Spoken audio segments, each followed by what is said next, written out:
Hi friends, நம்ம இன்றைக்கி சொரைக்காய் அடை தோசை தான் எப்படி பண்ண போகிறோம் அப்படின்னு சொல்லிட்டு பார்க்க போகிறோம். இதில் நிறைய டால் சேர்க்குறனால உடம்புக்கு ரொம்ப ரொம்ப நல்லது. அதுவும் இல்லாமல் முருங்கைக்கீரை, சொரைக்காயெலாம் சேர்க்குறோம். ஸோ காயெலாம் வந்து பிடிக்கல உங்கள் கிட்ஸுக்கு அப்படின்னா இதில் கேரட்டு, பீட்ரூட்டு, சொரைக்காய் இந்த மாதிரிலாம் சேர்த்து கொடுத்திங்கன்னா அதில் வெஜிடபிள்ஸ் இருக்கிறதே தெரியாது. அது மாதிரி நாட்டு சக்கரை தொட்டு கொடுக்கலாம், ரொம்ப டேஸ்ட்டாக இருக்கும். கண்டிப்பாக உங்கள் கிட்ஸ் கூட விரும்பி சாப்பிடுவாங்க. இப்போ எப்படி பண்ணலாம் அப்படின்னு சொல்லிட்டு பார்ப்போம். நம்ம இப்போது சொரக்காய் உரப்படை பண்ணுறதுக்கு வந்து கடலப்பருப்பு வந்து இது வந்து சுண்டு. நான் இதில் வந்து நீங்கள் டம்ளரில் எடுத்துக்கிட்டாலும் இதே மாதிரி எடுத்துக்கோங்க. ஒரு சுண்டில் வந்து கொஞ்சம் கம்மியாக இருக்குது. கடலப்பருப்பு வந்து ஃபுல்லாக எடுத்துக்கிட்டு 3/4 அளவு எடுத்துக்கிட்டு, பயத்தம்பருப்பு வந்து கொஞ்சோண்டு எடுத்துக்கோங்க. பயத்தம்பருப்பு வந்து கம்மியாக போடுங்க, இல்லைனா ஒரு மாதிரி வந்து அந்த கொலன்னு வந்து இருக்கும். பார்த்திங்களா, ஃபுல்லாக கடலப்பருப்பு இது வரைக்கும் எடுத்துக்கிட்டு கொஞ்சோண்டு வந்து பயத்தம்பருப்பு போட்டிருக்கேன். இதை நல்லா அலசிட்டு தண்ணி ஊற்றி ஊற வச்சிடலாம். கடலப்பருப்பு வந்து பயத்தம்பருப்பு எதில் எடுத்துக்கிட்டிங்களோ அதே அளவில் வந்து ஃபுல்லாக வந்து ஒரு சுண்டு வந்து இட்லி ரைஸ் எடுத்துக்கிட்டேன். இது அளவு வந்து நீங்கள் டம்ளரில் எடுத்துக்கிட்டிங்கன்னா இதே மாதிரியே டம்ளரில் எடுத்துக்கோங்க, கரெக்டாக இருக்கும். இப்போ இதை ஊற வச்சிடலாம்.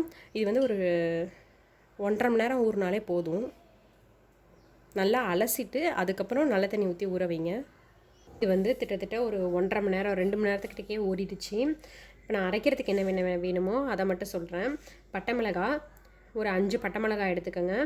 உப்பு, பூண்டு இது பெருசாக இருக்கவும் நான் ஒரு 9-10 பூண்டு பல் போல் எடுத்துருக்கேன். நீங்கள் வந்து சின்னதாக இருந்துச்சுன்னா ஒரு 15 பூண்டு பல் கூட எடுத்துக்கோங்க. சோம்பு. இப்போது ஃபஸ்ட்டு கடலப்பருப்பு அரைச்சிருவோம்.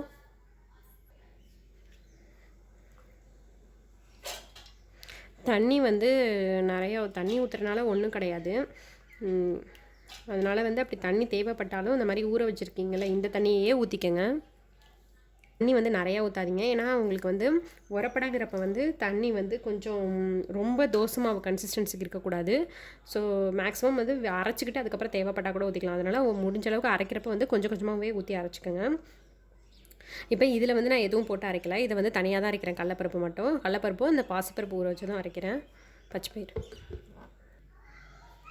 இந்த மாதிரி அடிச்சிருக்கேன். இந்த நான் ஒரு பவுலுக்கு மாற்றிக்கலாம். லாஸ்ட்டாக தேவைப்படுறப்ப எவ்வளோ தண்ணி வேணுமோ இப்போ ஊற்றிக்கலாம்.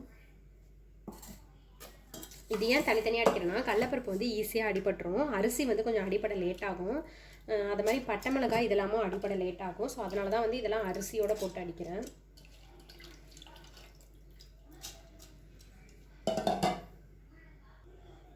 அரிசி இது அடிப்படுறதுக்கு கொஞ்சோண்டு தண்ணி சேர்த்துக்கோங்க. இப்போ இது கூடவே வந்து பட்டை மிளகா, உப்பு, காரம் உங்களுக்கு வேணும்னா பட்டை மிளகா கூட போட்டுக்கோங்க. ஆனால் இந்த காரமே வந்து இதுக்கு கரெக்டாக இருக்கும். ஸோ உப்பு வந்து கல்லுப்பே யூஸ் பண்ணிக்கோங்க. இப்போ இது நம்ம அடிச்சுப்போம். இன்னும் கொஞ்சோண்டு இதுக்கு தண்ணி விட்டுப்போம்.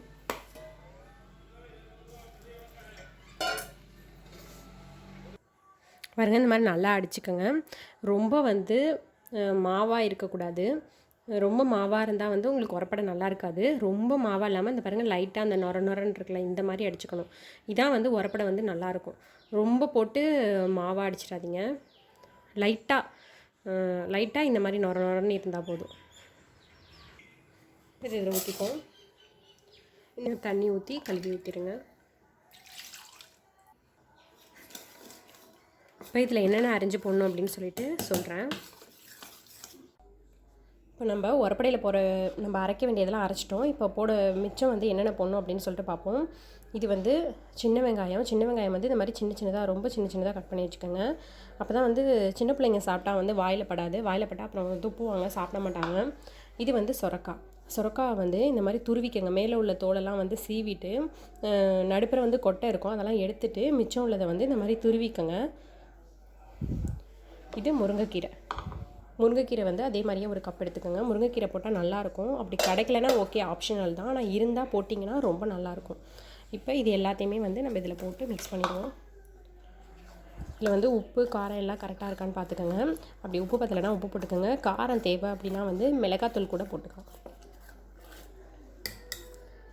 இதில் சொரைக்காய், சின்ன வெங்காயம், முருங்கைக்கீரை.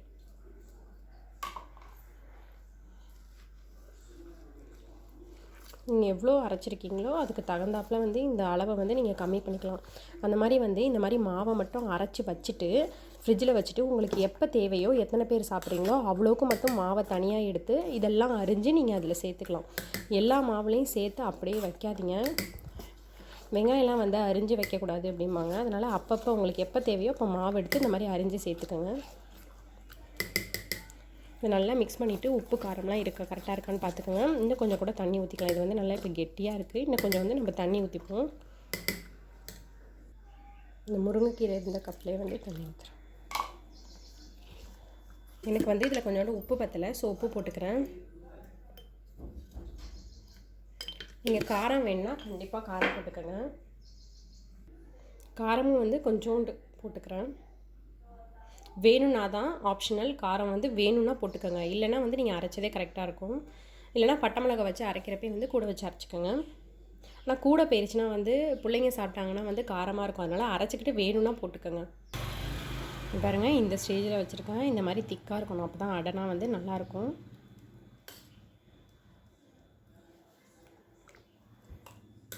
இப்போ ஊற்றிடலாம். இந்த மாதிரி வந்து கடாய் போட்டுக்கோங்க. இந்த மாதிரி வந்து இதில் கொஞ்சோண்டு வந்து எண்ணெய் ஊற்றி ஸ்ப்ரெட் பண்ணிடுவோம்.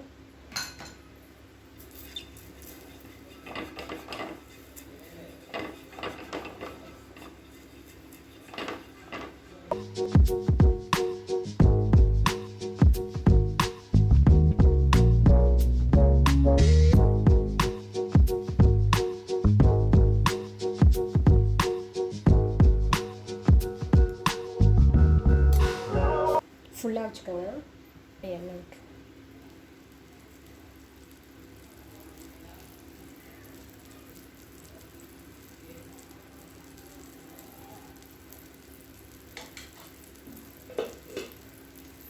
கொஞ்சம் மீடியம் ஃப்ளேம்லேயே வச்சுக்கோங்க. ரொம்ப ஹையாக வச்சாலும் நீங்கள் காய் போட்டிருக்கீங்களா, அதனால் வந்து கொஞ்சம் கொல கொலன்னு ஆன மாதிரி ஆயிரும். ஸோ வந்து மீடியம் ஃப்ளேமில் வச்சுக்கிட்டிங்கன்னா தான் நல்லா கிறிஸ்பியாக கிடைக்கும் உங்களுக்கு. இதெல்லாம் வந்து ப்ரௌன் கலர் வந்த பிறகு திருப்பி போட்டுருவோம். பாருங்கள், சுற்றி நல்லா ப்ரௌன் கலர் வந்துருச்சு. இப்போ நம்ம திருப்பி போட்டுருவோம்.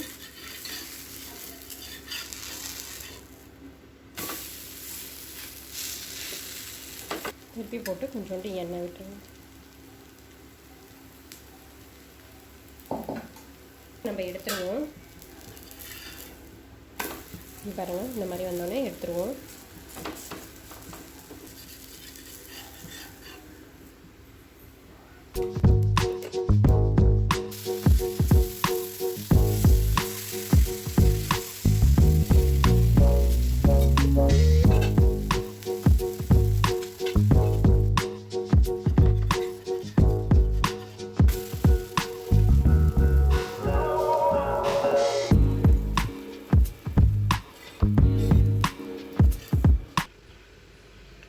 நம்மளுடைய அடை தோசை ரெடி ஆயிடுச்சு. கண்டிப்பாக நீங்களும் ட்ரை பண்ணி பாருங்கள். இந்த வீடியோ பிடிச்சிருந்துச்சுன்னா லைக் பண்ணுங்கள், ஷேர் பண்ணுங்கள், சப்ஸ்கிரைப் பண்ணுங்கள். மறக்காமல் பக்கத்தில் இருக்க பெல் பட்டனையும் கிளிக் பண்ணிடுங்க. தேங்க்யூ.